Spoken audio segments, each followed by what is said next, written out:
It takes every single partner to make this possible. And it particularly takes someone who's willing to answer the phone, as you heard, and say yes, and figure out a way to help someone. And that's why 211 is so incredibly essential.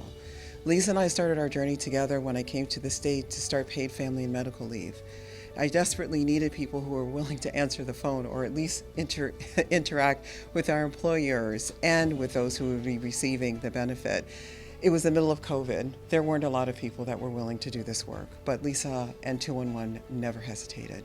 And to this day, we still rely on United Way and 211 to be an essential partner to make sure people get access to paid family medical leave. It is difficult to hear many of the calls that come in. I do make a point of going to our call centers or hearing the calls that people make. And during the SNAP crisis, we had people call who had $14 on their SNAP card and 3 really young children at home to feed, or they had teenagers that were there. They don't need help because they're lazy. They don't need help because they don't want to work. They need help because the gap between living with decency and dignity and the amount of money you can make to do that and the resources that are available gets wider and wider and wider, and it's harder and harder to fill.